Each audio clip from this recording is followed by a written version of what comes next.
Hello guys, this is Miss McGuire. Today we are going to do something along the lines of doing kind of like a hand art. And the reason why I chose this is because Miss Reese is going to be doing a book called Whose Hands Are Those? The paper that you saw was of my hand, and it was Iron Man. So today we're going to draw Iron Man. And we're going to take a black marker, or you guys can use a pencil at first, and trace around your hand. You see how I kind of bent my hand backwards a little bit? I need for you to do that. You're going to put all 4 fingers together and trace around. And then go ahead and attach it at the bottom. Now, as you can see, I did not do all 4 fingers. I just did around the perimeter of them. Now I'm going to draw the head of Iron Man, and it is sort of like an egg shape. It's a little larger at the top than it is at the bottom. And then we're going to draw sort of like his mask here, and it's kind of like a in and out, kind of sort of like a zigzag, but it does have some square spots to it. And these are his goggles or glasses. And then we're going to do his mouth or his mask. Okay, and we are going to create some lines here that look like texture so that we can start making my hand turn into his body and hands. So my thumb becomes a hand, and then over here on the side, since I do not have another thumb, he is going to have another hand, but it looks like it's hiding behind his body. So actually his hand is, probably his arm is behind him, okay? So his body is overlapping. We're going to do some cross-hatching here on his shoulder and some stippling, which means you make little dots. And now we're going to add some more texture with line to create the fact that he looks like that's his body and that's his back. My fingers are going to become sort of like the wind or the swoosh that's coming out the back of him, because he is going so fast through the sky. Okay, and you can see that I'm making some really thin lines at first, and now I'm making thick lines. So you're going to try to do thin and thick through there to create a lot of texture. Now I'm doing some more stippling and some more dashes to show movement and the fact that he is flying through the air. I'm going to make some of them shooting out of his hand as well. Same concept, thick and thin lines. And then I am going to get out a gold crayon, and his mask on the inside here around his goggles is gold. And you notice that I'm not coming all the way up and touching that black line. I'm leaving a perimeter of white around that. You're going to need to leave some chunks of white in there just so that it gives it a little bit more texture and depth, so you do not have to color all the way up to the line. The rest of his body is red, a real red, R-E-D. So make sure you're using that from the crayon box, not wild strawberry or brick red. It needs to be a real red. Just needs to say R-E-D. You need to press down with the crayon and get as vibrant of a color of red as you can, because he is bright red. Okay, I'm also using that to come out of his hands and show that he's got a little bit of some wind behind him, or maybe even he's shooting out something from his hand. And I'm going over the top of his mask, which is red. The bottom's gold, but top is red. And then I am going to turn my paper sideways, and so that I can press down harder. And I'm going to color every bit of this with the red crayon. And it doesn't take very long for you to do it. And I got out of my lines a little bit there, but that's okay. And we're going to continue to work until we can get this all the way completed. And then once I have all of this done, I am going to take my red and come out of my lines again to show movement. He's sort of like a rocket when he flies through the air. And I'm going to pick up my gold crayon again, and I'm going to give some lines in there, a little bit of gold some gold coloring in between here, and just to show that he's got different colors. Now, I brushed all that off because sometimes my crayon leaves behind some residue. And so I'm getting all that off. And so now what I'm going to do is I'm going to create a cityscape at the bottom. So I'm going to pick out a dark blue or maybe even a black or gray. And I'm just going to draw the outline of some buildings, which is basically the shapes of rectangles. And sometimes I'm using a triangular top just to show that there's different versions of buildings. And make sure that you're not creating them all at the same height. Make sure that they're different levels. So, and the reason why we're doing it at the bottom is because, like I said, this image of Iron Man is an image of him from above. So this is actually his back. His head is sort of curved upward, and he is flying through the sky. And I am going to go really quick here and color in the bottom of this cityscape just to give it some depth and dimension. I'm going to try to press down a little harder so that this shows at the bottom, because when I do my blue sky, I want this to kind of be a silhouette at the bottom. A silhouette means it's kind of like a shadow. There's no definition or a lot of detail in a shadow. A shadow is just an outline of something. Most of the time you see shadows done with black. A silhouette does not have to be black. It can be black, and most of the time it is black. But in this case, we're doing a dark blue. And then I'm going to choose a lighter blue. And I'm going to go one direction, and it's kind of like a smoky blue. And I'm going vertically up and down, and I'm going to go straight over top of those little lasery things that are coming out of his hands. And I'm just going to color my sky, and I'm going to color the small parts between the silhouette of the cityscape and his shoulders and head, and then come up on this other side here and color all of him until I get the entire background of this picture done. Some of you are probably going to want to try to add some other things to it. It doesn't need much. If you've ever heard the saying less is more, that's exactly what needs to happen here. You need to make the picture come alive with as little detail as possible. Your main subject in this picture is your superhero, the Iron Man.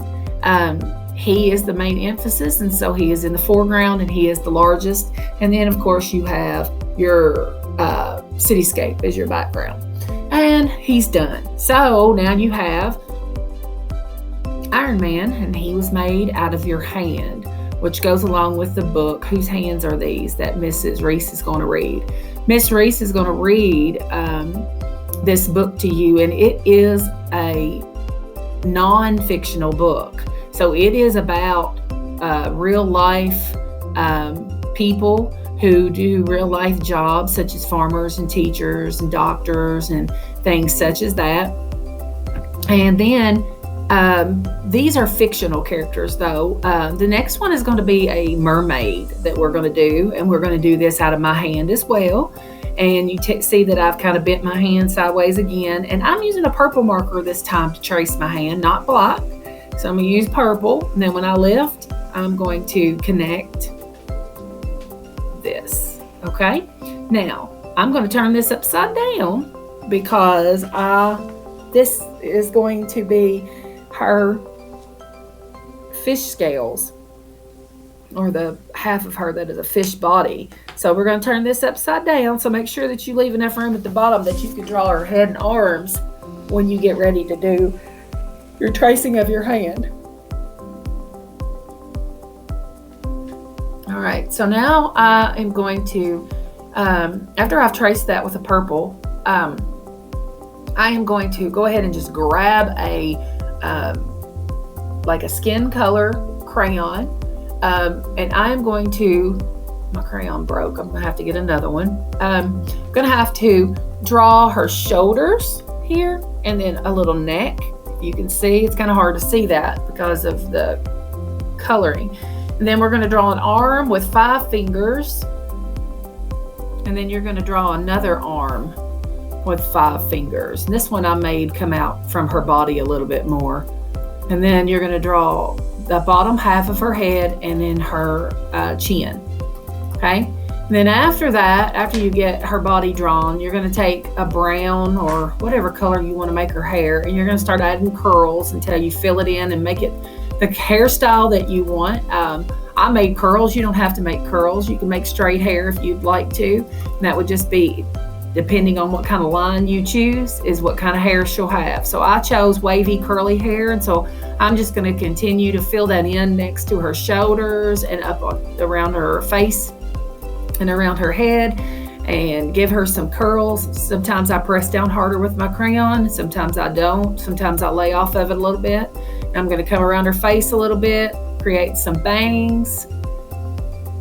Okay, and then after that, I am going to take a different color brown and kind of color that in so that it looks full and the white isn't showing anymore inside of her hairstyle. Okay, and now after I get that finished, I am going to work on doing her face. So I'm going to pick out a black marker, and I am going to start by doing her eyes here, little dots of black marker, and then I'm going to kind of make a little kind of like a triangular pattern on the side of, and then just a little line, kind of like a half triangle for her nose. Everything's really small, so you have to be really careful. Then I'm going to use a red to make some lips, and I'm going to go ahead and draw those lips and then color them in with that marker to make her look like she may have on a little makeup. Okay, and now I'm going to take this black, and I'm going to kind of outline.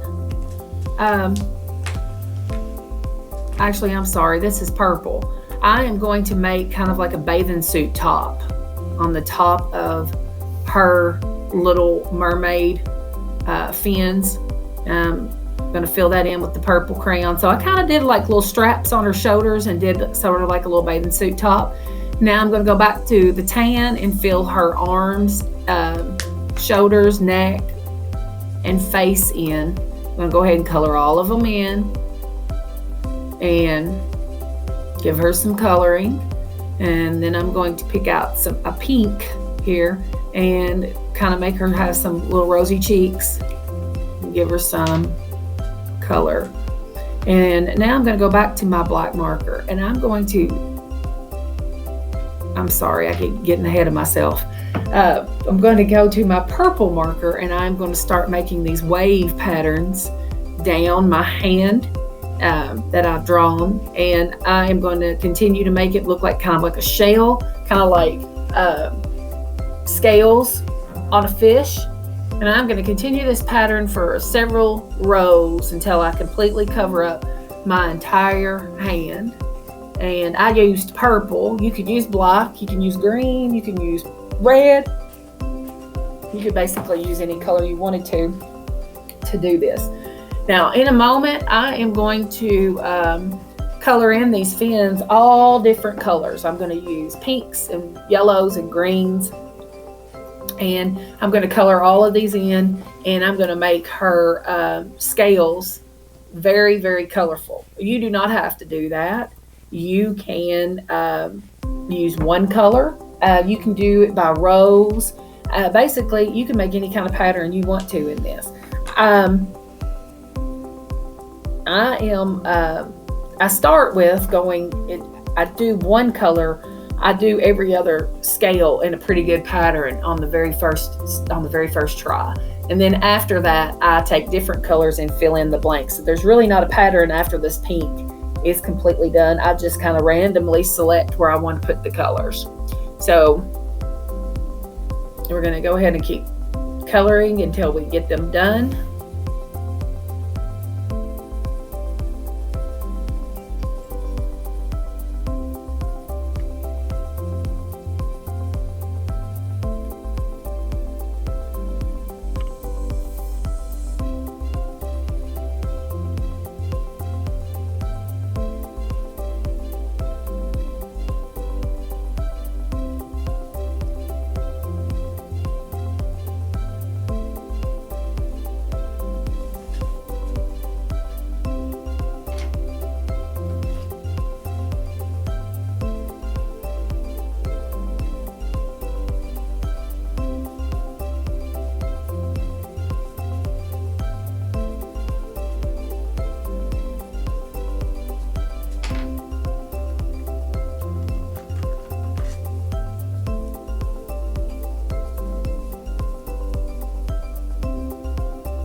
Okay, now after you get your scales all colored and you want to pick up your black marker again and go back in and trace her arms, her neck, her hands, the bottom of her face, and then I'm going to go ahead and use this black and I'm going to go in and add some details to her hair to make some of the places look darker so that they stand out, and make some more curls and whatnot and around her face.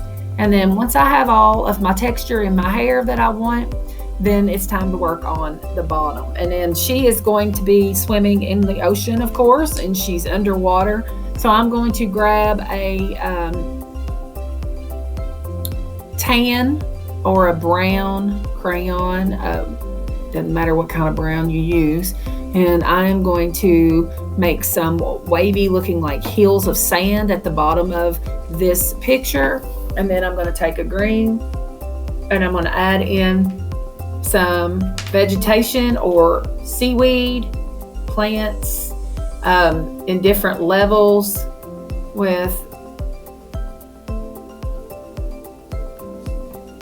this green, and I'm going ahead and I'm drawing it and coloring it in as I go. I'm going to choose this really pretty pink salmon color, and I'm going to make a starfish at the bottom on the sand, and I'm going to color it in with the salmon also. And then after I get that done, I'm going to go back with my brown color